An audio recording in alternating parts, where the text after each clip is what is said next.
Welcome to Shadowed Tales Archive, a place where forgotten stories breathe again, where whispers crawl from the cracks of reality, and fear finds a voice.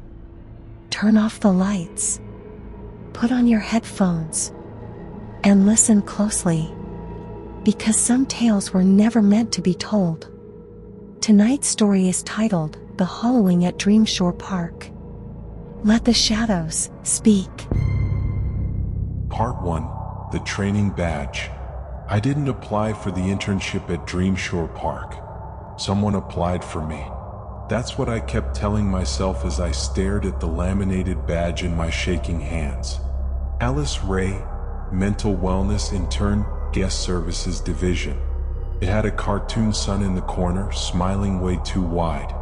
Its eyes were little black spirals. Dreamshore was one of those places you grow up dreaming about but never really imagine yourself inside.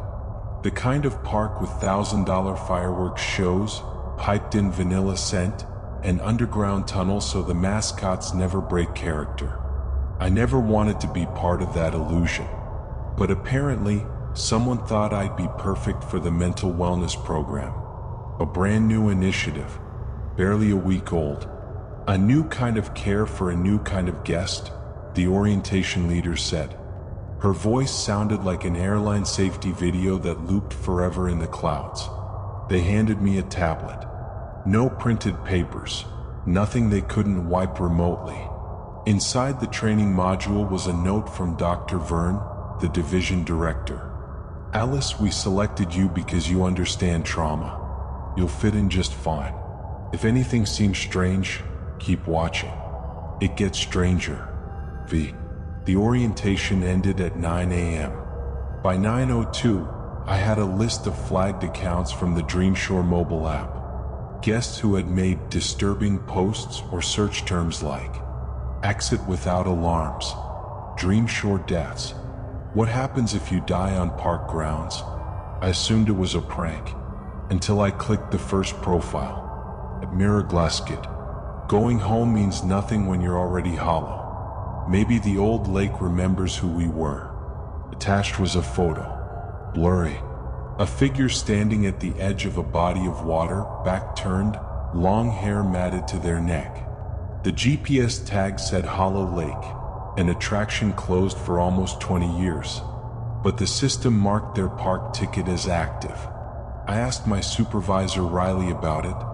He was one of those HR types who wore sneakers with designer blazers and smiled like he was apologizing for existing.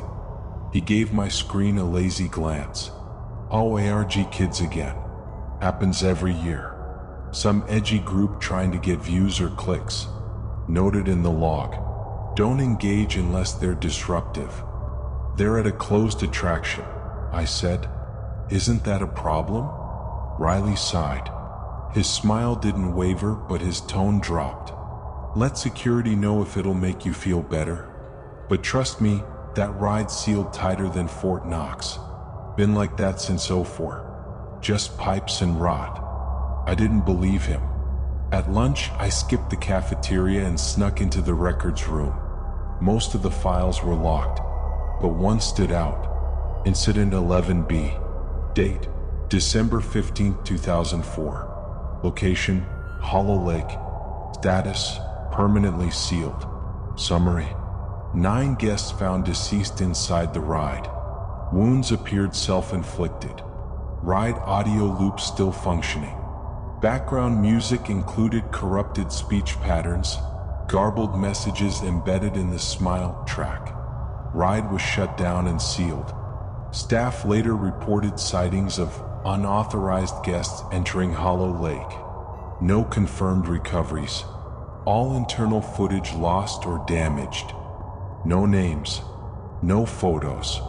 Just a file and a final line. Some things don't want to be seen, even by cameras. I didn't eat lunch that day. Instead, I walked out toward the edge of the park. Dreamshore was massive, its older areas tucked far from the bright lights and popular routes. Hollow Lake was hidden behind a wall painted with sea creatures and the slogan, Dreamshore Reimagining. Big wonders coming soon. The mural looked fresh, too fresh, like it was hiding something recent, not nostalgic. A piece of the security tape was peeled back, and behind the wall, past the decorative fence, I heard it. Not music, not static, whispering, like breath through water. As I passed the animatronic swan boats nearby, I couldn't shake the feeling that they were watching me. Old rumors about Dreamshore resurfaced in my mind, stories about guests vanishing mid-ride, emergency shutdowns, and tunnels that weren't on any map. I remembered something Dr. Verne once said during my remote interview. Some things beneath the surface stay buried for a reason. Every intern before me had either quit, gone silent, or transferred without notice. That alone should have been enough of a red flag. There were photos of smiling families on the walls of the intern dormitory, but none of them looked quite right. Their eyes were too wide, their teeth too perfect. I tried to shake off the creeping dread with coffee, but even the coffee here tasted artificial.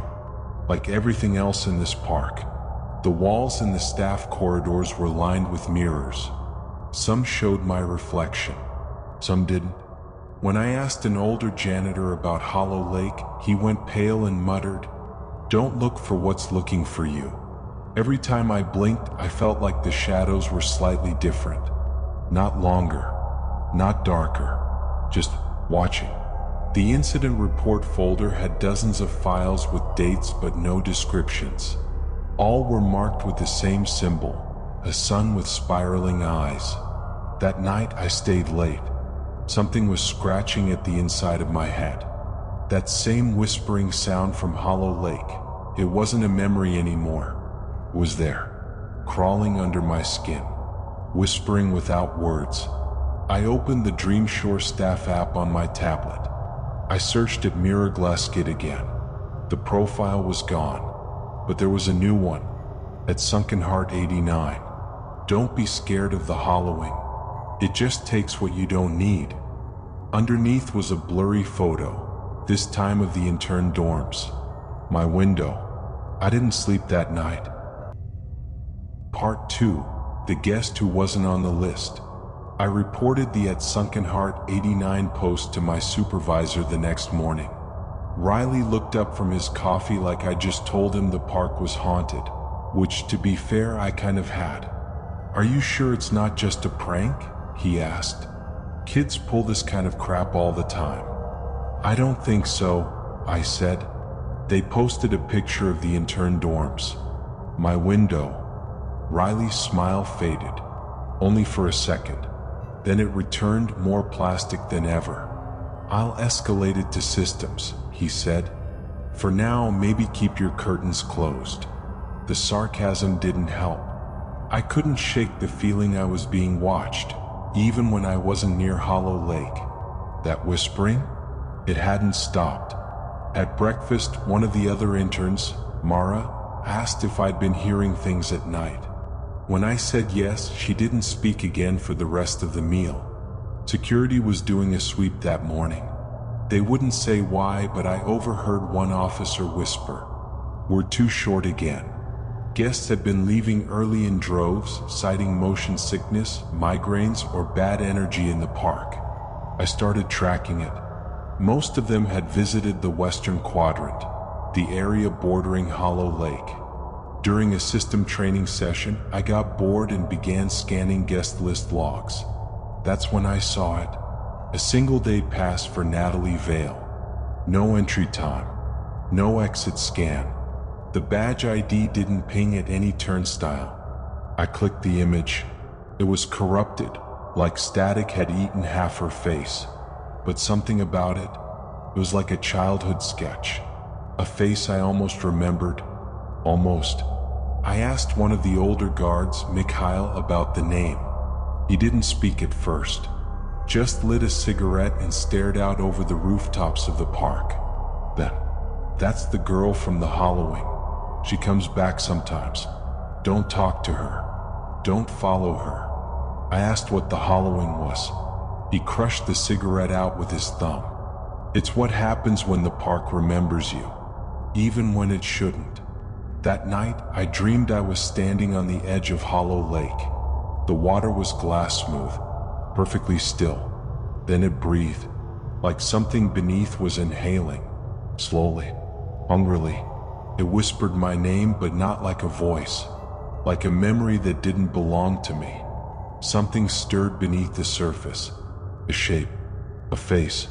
It was wearing a Dreamshore guest badge. I woke up gasping. My window was open. I never leave it open. There was no breeze, just the scent of chlorine and dying flowers. I decided to go back to the records office, not the digital system. The old one, physical logs in the West Wing. Most people didn't even know it existed. I found a folder dated December 14th, 2004. Handwritten, yellowed edges. Inside was one entry. Name Vale Natalie. Type, lost item. Category, psychological artifact. That was all it said. No guest record. No family contact. Just those 3 words. What did it mean to lose a psychological artifact? Was she ever even real? At 2 a.m. I heard a knock on the door. 3 knocks. Soft, steady. When I opened it, the hallway was empty. But on the floor was a folded park map. It was damp. The corners curling and the paper yellowed like it had been soaked in lake water. A red X was drawn over the Hollow Lake ride. Next to it, in childlike crayon, "She remembers you." I stood frozen, holding the map. I could hear whispering again, closer this time. Not underwater, in the walls. I stared at the window reflection, and for just a second I saw her behind me. She didn't move, didn't speak, just watched me with a face half glitched, half familiar. When I turned around, the room was empty. In the morning, I found Mara had checked out. She left no note. Her bed was made. Badge left on the pillow. The front desk claimed she had transferred departments. But when I checked the records, there was no reassignment. Her file was gone. I remembered something from the training module. A line I had skipped.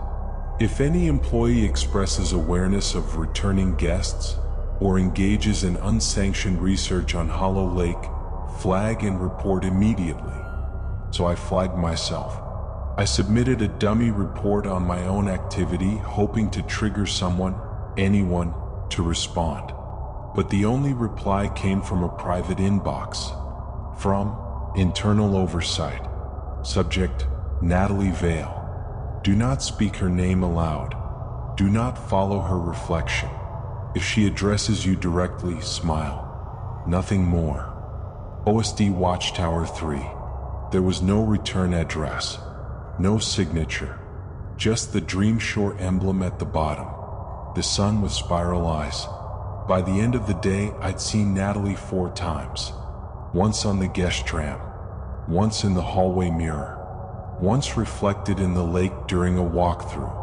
And once in a child's drawing taped to the lost and found window. In it, she was holding hands with a stick figure labeled, "Me." Underneath was scrawled, "Thank you for bringing her back." Part 3. Reflections never lie. I stopped trusting mirrors on the 3rd day. It wasn't a dramatic moment. No shattered glass. No jump scare. Just something wrong in the reflection. Subtle at first. My smile lingering a beat too long. The reflection blinking when I hadn't. Little glitches. But then came the night I saw Natalie standing next to me in the bathroom mirror. She didn't move, didn't breathe, but her eyes were wet with something that looked like ink. When I turned to look directly, nothing. When I looked back at the mirror, gone. I didn't sleep. The next morning, I went to guest services. Told them my mirror was malfunctioning. They sent a tech named Jonah to my dorm room. He took one look, frowned, and said, "You know these aren't just mirrors, right? They're behavioral lenses, connected to the wellness algorithm." "What does that mean?" I asked. Jonah didn't answer. He left without fixing anything. The mirror stayed. During my lunch shift, a little girl came to me holding a broken lanyard. I offered to fix it. She leaned in and whispered, "My sister says you're going to join her in the lake." I froze. "Where's your sister now?" I asked. The girl just stared at the fountain behind me. When I turned to look, there was no one there. Later that day, I visited the employee medical bay. I wanted to get a mental health consult, but the door was locked. The lights were on. No one answered. I started documenting everything. Faces I saw in surfaces. Reflections that moved independently. Guest reports that vanished from the system minutes after being filed. At 3:07 p.m., I caught Natalie's reflection again, this time in a chrome trash bin near the food court. She mouthed something. "Look behind you." I didn't. I walked straight to the security station, told them everything. They asked if I had a history of delusions. When I said no, they took my badge and told me to take a wellness day.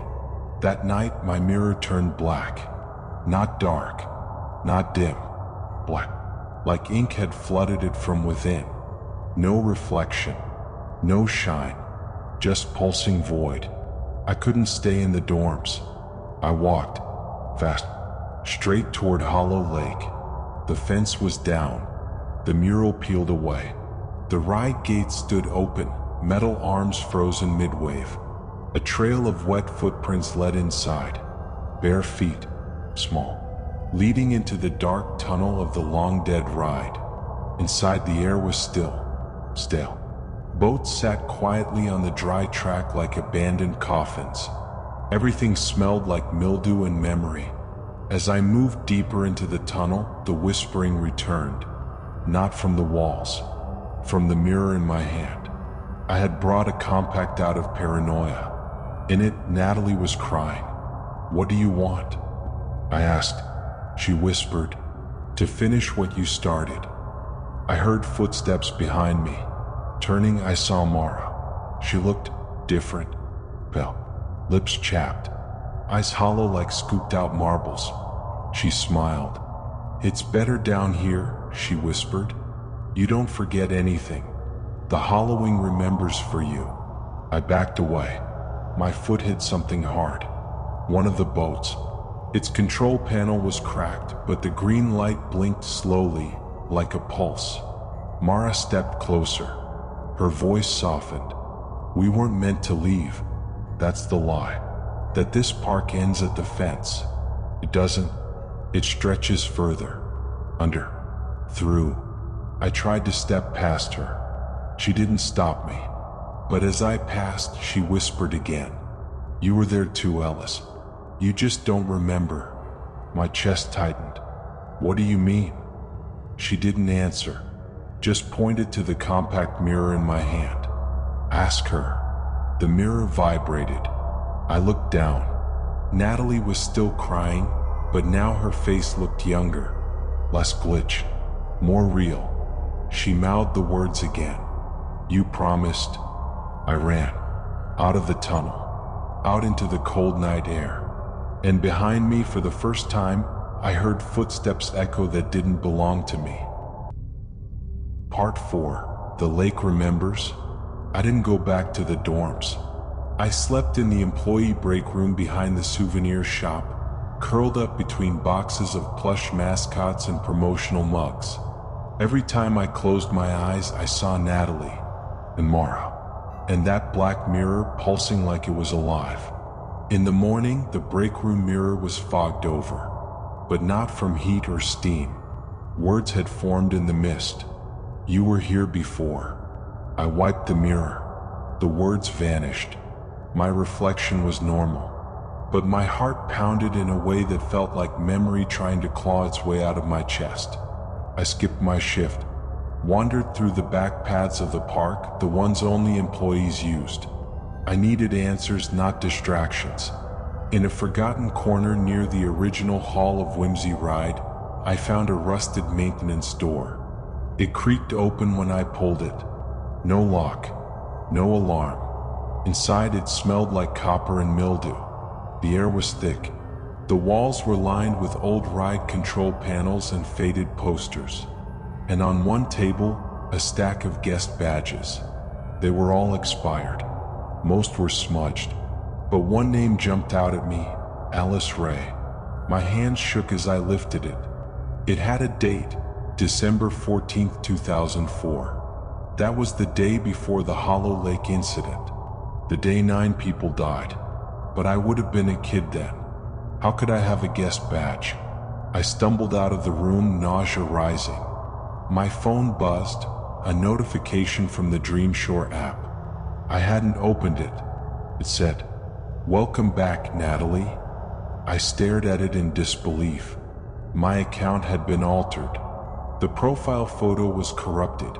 Half of it now showed Natalie's blurred face. The name field was blank. I went to the front office to report a data breach, but the receptionist only looked at me with a deadpan expression. "You should go to the lake," she said. "No security, no barriers." It was like the park had stopped trying to hide it. Hollow Lake was waiting. When I arrived, the water was no longer still. It was rippling inward, like it was breathing again. One of the old swan boats was floating, tethered to the dock. It looked brand new, clean, inviting. A guest stood beside it. Blonde hair, gray dress, familiar eyes. "Natalie, come with me," she said. "I'll show you why it hurts." I stepped into the boat. She followed. No one stopped us. The boat unhooked and drifted forward into the tunnel of Hollow Lake. The lights flickered above, not with electricity, but with memories, glimpses, birthday cake, balloons, screams, water rising in my throat, the cold press of something grabbing my ankle, a ride operator screaming, a hand letting go. Natalie turned to me. "You left me," she whispered. "You forgot." I remembered then. Not everything, but enough. I had been on that ride. I had grabbed her hand, and I had let go. The boat drifted deeper, past the ghosts of guests who never left, faces half-formed, eyes watching, some smiling, some crying.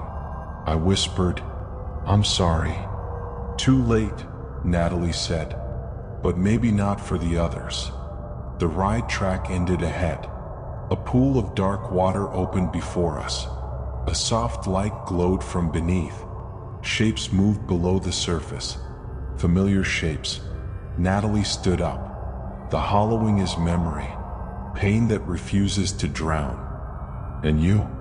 I asked. I was the first that remembered. The boat bumped against the last edge of the track. The only way forward was down. Part 5. Drown things remember? I thought I would wake up. That this was a dream. Some drawn-out fever vision from inhaling too many cleaning chemicals or watching too many unprocessed incident reports. But when I looked down at the edge of the boat and saw my reflection staring back, eyes wide, pupils spiraling, mouth sealed shut, I knew it wasn't sleep. It was memory, the kind you drown in. Natalie didn't wait. She slid silently into the dark water. Her dress fanned around her like a shroud. She didn't resurface. The boat rocked gently in her wake, knocking against the last edge of the ride track. There was no going back. I took a breath that didn't feel like mine and followed. The water was cold. Not just physically, it felt cold in the way an empty room feels cold after someone has just left it. Not absence, but something recent.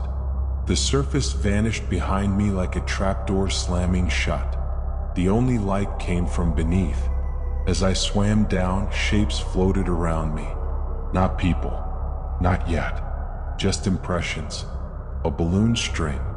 A cracked tiara. A laminated badge marked staff, 2004. My lungs should have been screaming, but I didn't need air.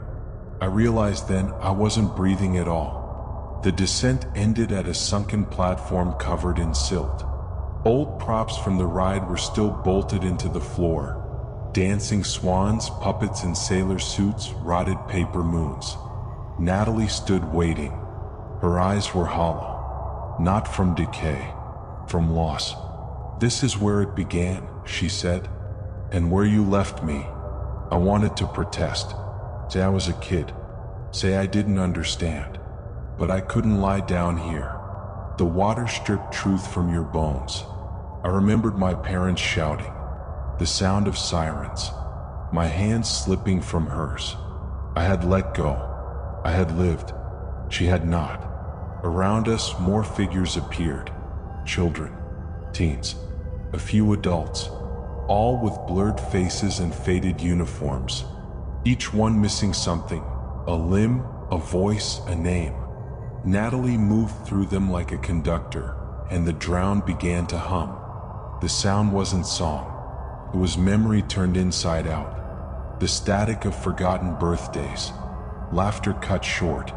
Screams muted by water. "Why show me this?" I asked. "Because someone has to carry us back," she said, "or we'll never stop reaching." Suddenly the water began to tremble. A roar echoed from above, the surface. Something had entered the ride. From below, tendrils of black light emerged. Not solid, not smoke. Memories unspooling. They wrapped around Natalie and the others like roots around a house. "The hollowing is hungry," she said. "You remembering us woke it up." I tried to pull her free. My hands burned where I touched the tendrils. My reflection screamed silently on the water's surface far above. Then I heard another voice, familiar. "Mara." "Alice," she shouted from above. "You need to choose. You stay with them, or you bring them back." The light around us cracked. The drowned forms began to drift upward like lanterns breaking free from tethers. "But what happens to me?" I asked. Natalie's voice was almost kind. "You were never whole to begin with, but you could be again." One final tendril coiled around my wrist. Cold, electric. It pulled me back toward the surface, away from her. Natalie smiled. For the first time, it wasn't sad. "Remember all of us." And then I was rising, pulled through layers of murk, through echoes of songs and sobs and birthdays never had. I burst from the water in the middle of the Hollow Lake ride. Security alarms blared. Park lights flickered. Hands grabbed me. Staff. Guards. Someone screamed. A voice shouted, "We've got him." I was choking on lake water and memory, but I was alive. Part 6, the ones who came back. I should have gone to a hospital. That's what everyone expected. That's what they offered, voluntarily of course, said the security captain with the clipboard and the too sympathetic smile. Instead, I asked for my badge back. They gave it to me without question. No one asked where I had been. No one asked how I ended up soaked and shaking in the middle of Hollow Lake's ride path.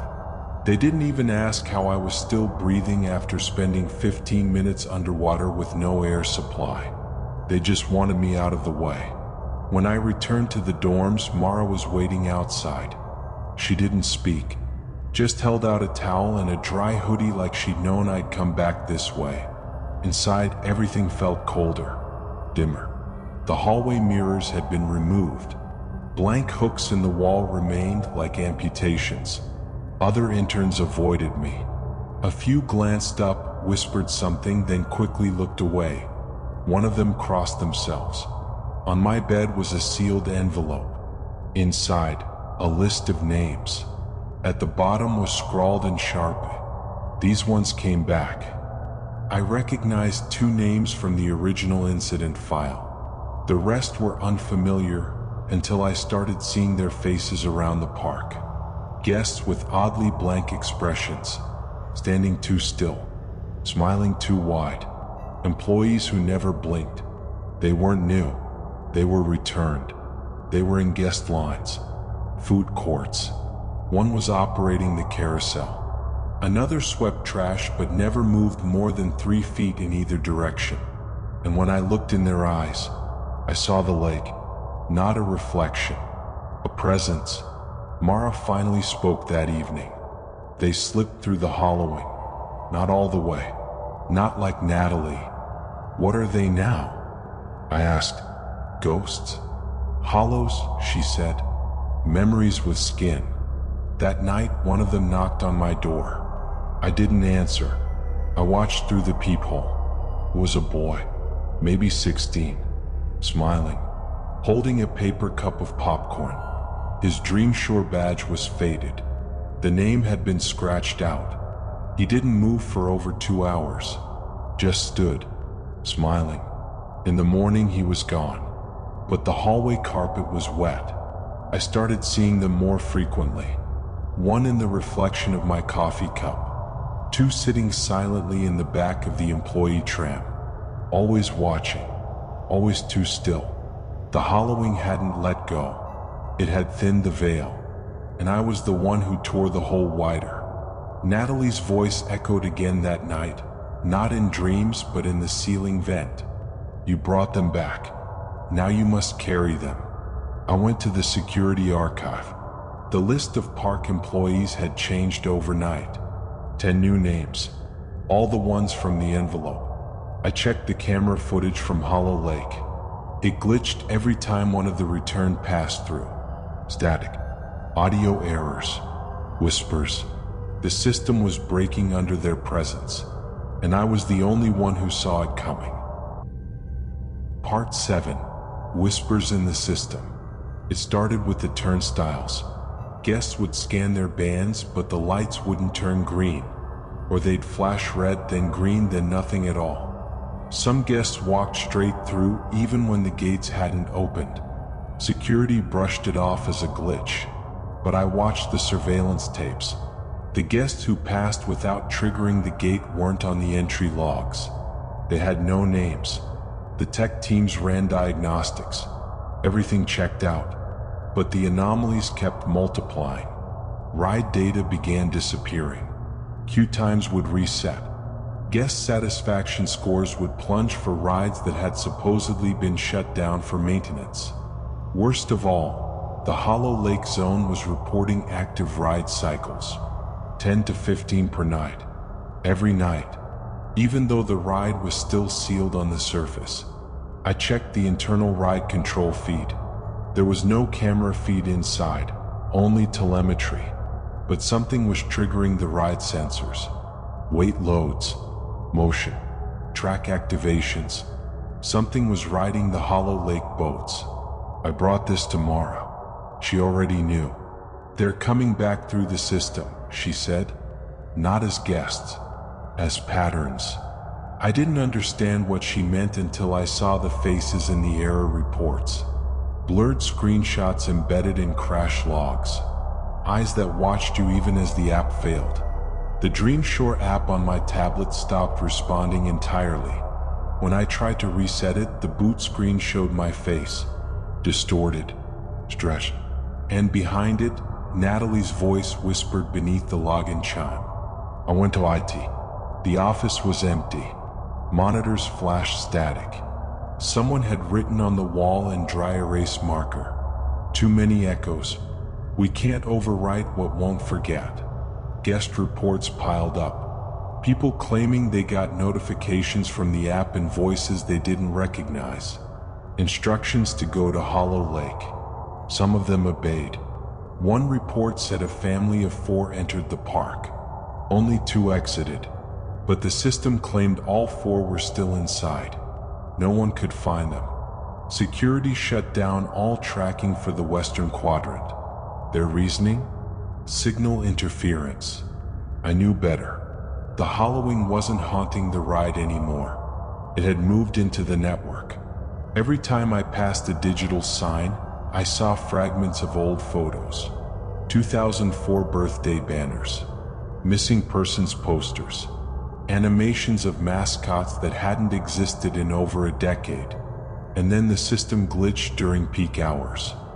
For 3 minutes, every screen in the park displayed the same message. Remember her name.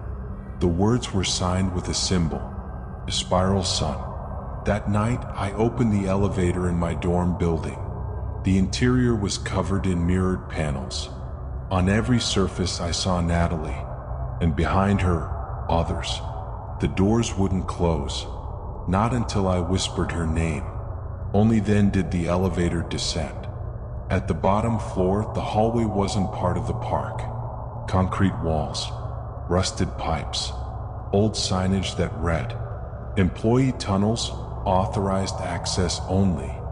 The lights flickered as I walked, and then Mara's voice crackled through the intercom.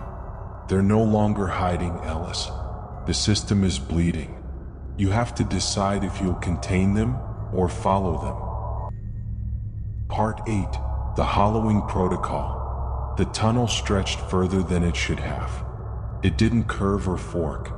It just went deeper, like the park had grown downward into something older than concrete and rebar. My footsteps echoed, but not always in sync. Sometimes the echoes whispered instead of repeating. The walls changed, from drywall to rusted iron, from iron to something else, smooth, cold, like wet bone. Then the lights failed, and in the dark the system began to speak. It started with ride audio, not from Hollow Lake, from across the park. Spliced lines, mascots speaking backwards. Music slowed until it sounded like breath. Then came the faces, projected in flashes across the corridor. Natalie, Mara, the boy with the popcorn. Each face dissolved into static as I approached. A door appeared ahead, heavy, engraved with the sun spiral. No lock, no handle, just the words, "The protocol begins with you." I pushed it open.